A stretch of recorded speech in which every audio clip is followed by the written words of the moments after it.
Dzakara man qala dzalika, disebutkan dalam riwayat. Nah ini saya senangnya tafsir Ibnu Jarir itu begini. Jadi kalau menyampaikan sebuah makna didukung oleh riwayat.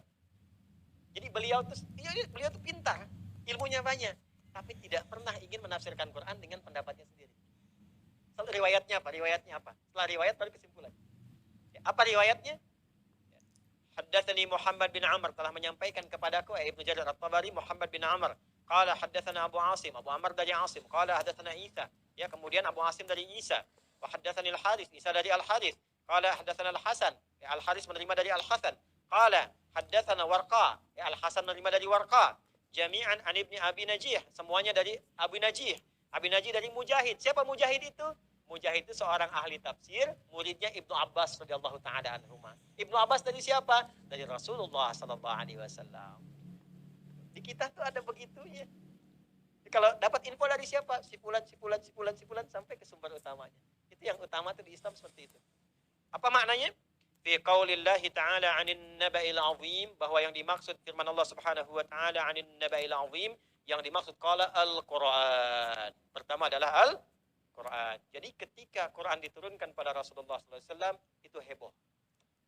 Masyarakat Mekah yang mengatakan yang paling hebat syairnya, yang paling pandai bikin syair, yang paling hebat susunannya, ternyata ditaklukkan oleh Al-Quran dengan satu ayat turun saja. Bahkan kadang dengan 2 huruf turun saja. Ibu tahu, Bapak Ibu Umar bin Khattab, tahu kan ya? Saya tidak katakan kenal, tahu kan? Ya kan? Kerasnya luar biasa kan?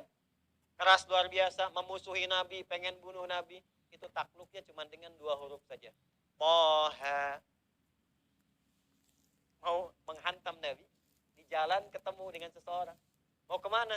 Saya mau ketemu Muhammad SAW. Saya pukuli dia. Kata orang itu, kamu sebelum ke Muhammad, mikir dulu. Itu saudari kamu itu udah masuk Islam. Marah, langsung datangi ke tempatnya.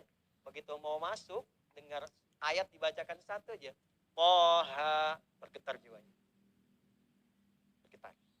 Penasaran, gak jadi pengen mukul itu. Dan puncaknya masuk Islam. Ya, tolong berikan kepadaku apa yang dibaca tadi. Aku gak mau, lebih baik serahkan nyawaku daripada Quran yang disakiti.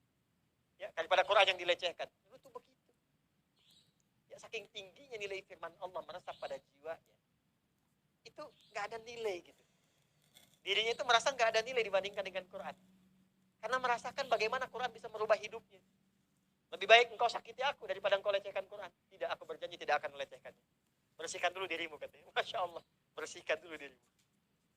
Baru kemudian dibaca. Begitu baca, Toha, bergetar, keluar air mata, masuk Islam. Itu Umar sekeras-kerasnya baca Toha, masuk Islam, jadi orang yang hebat kemudian hari. Anda dikasih Yasin sampai tamat, kenapa sih gak berubah-ubah? Hah? Udah Al-Kahf kasih Yasin gak berubah-ubah gitu kan? Nah, berarti ada yang tidak sempurna kesungguhan kita dalam berislam. Diperbaiki itu, ya? Diperbaiki. Maka itu yang pertama adalah tentang Al-Quran. Kita ambil sampai di situ dulu. Maka kalau sudah disampaikan bahwa Quran ini termasuk naba'il azim, sesuatu yang dahsyat, yang agung, yang luar biasa, maka kita harus sambut ada apa sih balik Quran itu? Itu maksudnya. Jadi kalau orang dulu sampai penasaran dijaga-jaga Qurannya, kan nggak mungkin punya sikap menjaga demikian. Mempertaruhkan dirinya demi Quran. Nggak mungkin. Kalau tidak ada yang istimewa di Quran. Nah tugas kita temukan itu. Sampai orang dulu menjaga Qurannya, sampai diapalin, sampai merubah diri mereka. Dari jahiliyah jadi khairu ummah. Dari orang paling pelit jadi orang paling dermawan. Dari orang paling kasar jadi orang paling lembut. Itu merubah dirinya mereka semua. Sehingga mereka merasakan bahwa Quran itu luar biasa. Sampai semua orang menghafalkannya, semua orang menjaganya. Coba lihat sekarang. Saya sedih kalau lihat mushaf itu tiba-tiba berdebu.